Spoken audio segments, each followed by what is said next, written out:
C.S. Lewis's The Magician's Nephew, Chapter 5, The Deplorable World. The Deplorable Word. The children were facing one another across the pillar where the bell hung, still trembling, though it no longer gave out a note. Suddenly, they heard a soft noise from the end of the room which was still undamaged. They turned quickly as lightning to see what it was. One of the robed figures, the furthest off one of all, the woman whom Dickory thought so beautiful, was rising from his chair. When she stood up, they realized that she was even taller than they had thought, and you could see at once, not only from her crown and robes, but from the flash of her eyes and the curve of her lips, that she was a great queen. She looked round the room and saw the damage and saw the children, and you could not have guessed from her face what she thought of either, or whether she was surprised. She came forward with long, swift strides. "Who has awakened me? Who has broken the spell?" she asked. "I think it must have been me," said Diggory. "You," said the queen, laying her hand on his shoulder, a white, beautiful hand, but Diggory could feel that it was strong as steel pincers. "You? But you are only a child, a common child. Anyone can see at a glance that you have no drop of royal or noble blood in your veins. How did such as you dare to enter this house?" "We've come from another world by magic," said Polly, who thought it was high time the queen took some notice of her as well as Diggory. "Is this true?" said the queen, still looking at Diggory and not giving Polly even a glance. "Yes, it is," said he. The queen put her other hand under her chin and forced it up so that she could see his face better.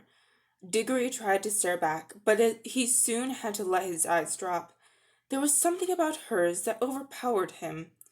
After she had studied him for well over a minute, she let go of his chin and said, "You are no magician. The magic of it is not on you. You must be only the servant of a magician. It is on another's magic that you have traveled here." "It was my Uncle Andrew," said Diggory. At the moment, not in the room itself, but from somewhere very close, there came first a rumbling, and then a creaking, and then a roaring of falling masonry, and the floor shook. "There is great peril here," said the queen. "The whole palace is breaking up. If we are not out of it in a few minutes, we shall be buried under the ruin." She spoke as calmly as if she had been merely mentioning the time of day. "Come," she added, and held out a hand to each of the children. Polly, who was disliking the queen and feeling rather sulky, would not have let her hand be taken if she could have helped it, but though the queen spoke so calmly, her movements were as quick as thought. Before Polly knew what was happening, her left hand had been caught in a hand so much larger and stronger than her own that she could do nothing about it. "This is a terrible woman," thought Polly. "She's strong enough to break my arm with one twist. And now that she's got my left hand, I can't get at my yellow ring. If I tried to stretch across and get my right hand into my left pocket, I might be able to reach it before she asked me what I was doing. Whatever happens, we mustn't let her know about the rings. I do hope Diggory has the sense to keep his mouth shut. I wish I could get a word with him alone." The queen led them out of the Hall of Images into a long corridor and then through a whole maze of halls and stairs and courtyards. Again and again they heard parts of the great palace collapsing, sometimes quite close to them. Once a huge arch came thundering down only a moment after they had passed through it. The queen was walking quickly. The children had to trot to keep up with her, but she showed no sign of fear. Diggory thought, "She's wonderfully brave and strong. She's what I call a queen.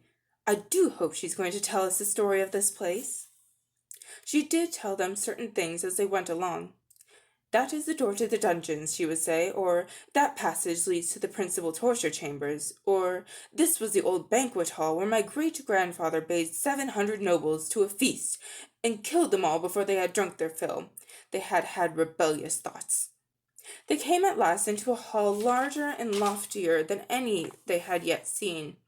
From its size, and from the great doors at the far end, Diggory thought that now at last they must be coming to the main entrance. In this he was quite right. The doors were dead black, either ebony or some black metal which is not found in our world. They were fastened with great bars, most of them too high to reach and all too heavy to lift. He wondered how they would get out. The queen let go of his hand and raised her arm. She drew herself up to her full height and stood rigid. Then she said something which they couldn't understand, but it sounded horrid, and made an action as if she were throwing something toward the doors.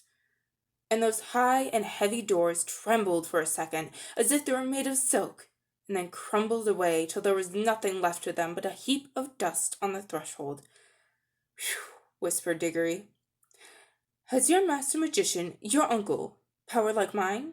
asked the queen, firmly seizing Diggory's hand again. "And I shall know later. In the meantime, remember what you have seen. This is what happens to things and to people who stand in my way." Much more light than they had yet seen in that country was pouring in through the now empty doorway, and when the queen led them out through it, they were not surprised to find themselves in the open air. The wind that blew in their faces was cold, yet somehow stale. They were looking from a high terrace, and there was a great landscape spread out below them.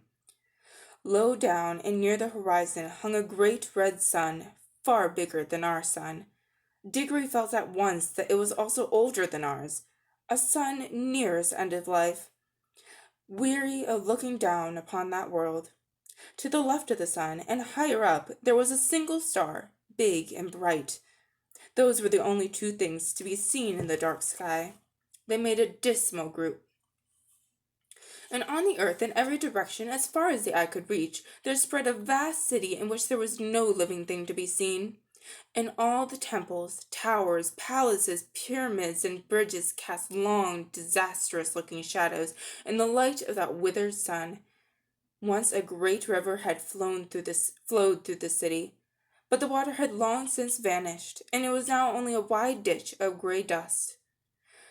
"Well, look well on that which no eye will ever see again," said the queen.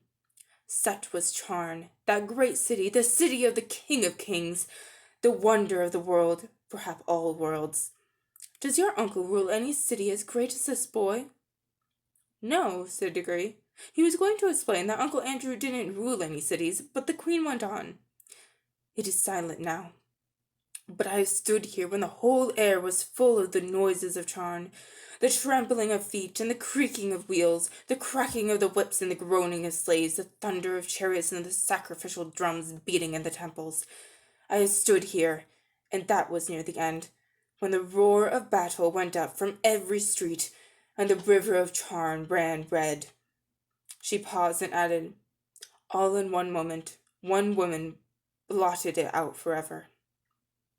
"Who?" said Diggory in a faint voice, but he had already guessed the answer. "I," said the queen. "I, Jadis, the last queen, but the queen of the world." The two children stood silent, shivering in the cold wind. "It was my sister's fault," said the queen. "She drove me to it. May the curse of all the powers rest upon her forever. At any moment I was ready to make peace, yes, and to spare her life too, if only she would yield me the throne. But she would not. Her pride has destroyed the whole world. Even after the war had begun, there was a solemn promise that neither side would use magic. But when she broke her promise, what could I do? Fool! As if she did not know that I had more magic than she. She even knew that I had the secret of the deplorable word. What did she think? She was always a weakling. That I would not use it?" "What was it?" said Diggory. "That was the secret of secrets," said the Queen Jadis. "It has been long known to the great kings of our race that there was a word which, if spoken with the proper ceremonies, would destroy all living things except the one who spoke it. But the ancient kings were weak and soft-hearted, and bound themselves and all who should come after them with great oaths, never even to seek after the knowledge of that word. But I learned it in a secret place, and paid a terrible price to learn it. I did not use it until she forced me to. I fought to overcome her by every other means. I poured out the blood of my armies like water." "Beast!" muttered Polly. The last great battle," said the queen, "raged for 3 days here in Charn itself. For 3 days I looked down upon it from this very spot. I did not use my power till the last of my soldiers had fallen, and the accursed woman, my sister, at the head of her rebels, from halfway up those great stairs that led up from the city to the terrace. Then I waited till we were so close that we could see one another's faces. She flashed her horrible, wicked eyes at me and said, "Victory." "Yes," said I, "victory, but not yours." Then I spoke the deplorable word. A moment later, I was the only living thing beneath the sun. "But the people?" gasped Diggory. "What people, boy?" asked the Queen. "All the ordinary people," said Polly, "who never done you any harm, and the women, and the children, and the animals." "Don't you understand?" said the Queen, still speaking to Diggory. "I was the Queen. They were all my people. What else were they there for but to do my will?" "It was rather hard luck on them all the same," said he. "I had forgotten that you are only a common boy. How should you understand reasons of state?" "You must learn, child, that what would be wrong for you or for any of the common people is not wrong for the great Queen, such as I. The weight of the world is on our shoulders. We must be free from all rules. Ours is a high and lonely destiny." Diggory suddenly remembered that Uncle Andrew had used exactly the same words, but they sounded much grander when Queen Jadis had said them. Perhaps because Uncle Andrew was not 7 feet tall and dazzlingly beautiful. "And what did you do then?" said Diggory. "I had already cast strong spells on the hall where the images of my ancestors sit, and the force of those spells was that I should sleep among them like an image myself, and need neither food nor fire, though it was 1,000 years, till one came and struck the bell and awoke me." "Was it the deplorable world that made the sun like that?" asked Diggory. "Like what?" said Jadis. "So big, so red, and so cold." "It has always been so," said Jadis, "at least for hundreds of thousands of years.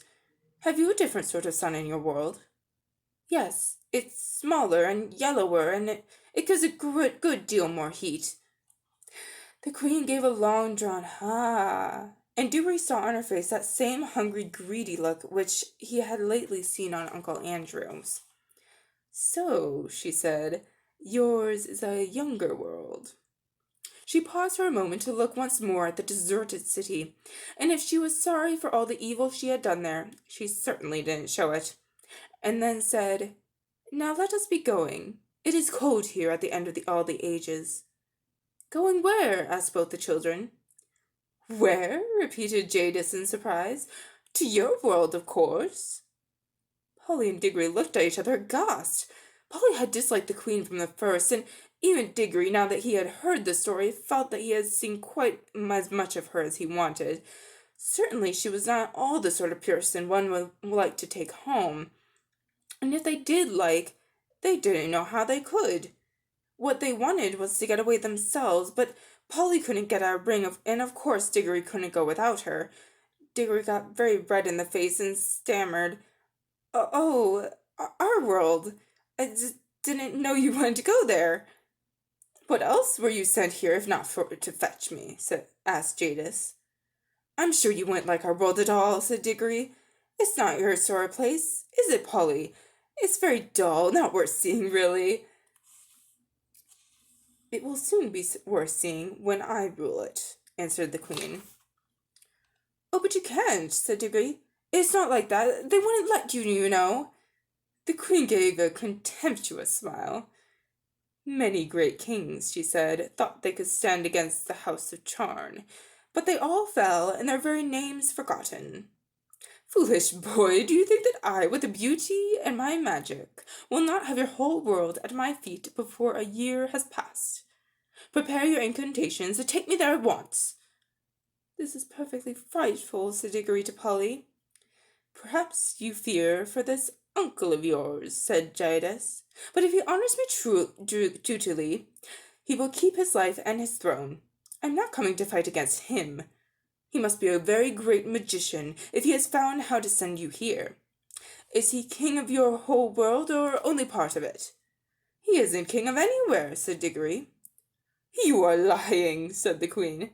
Does does not magic always go with the royal blood? Who ever heard of common people being magicians? I can see the truth whether you speak it or not. Your uncle is the great king and the great enchanter of your world, and by his art he has seen the shadow of my face in some magic mirror or some enchanted pool, and for the love of my beauty he has made a potent spell which shook your world to its foundations, and sent you across the vast gulf between our worlds and worlds to ask my favor and to bring me to him. Answer me, is that not how it was? Well, not exactly, said Diggory. Not exactly, shouted Polly. Why, it's absolutely bosh from beginning to end. Minions, cried the queen, turning in rage upon Polly and seizing her hair, at the very top of her head where it hurts most. But in doing so, she let go of both children's hands. Now, shouted Diggory. And quick, shouted Polly. They plunged their left hands into their pockets. They did not even need to put the rings on. The moment they touched them, the whole of that dreary world vanished from their eyes. They were rushing upward, and a warm green light was growing nearer overhead.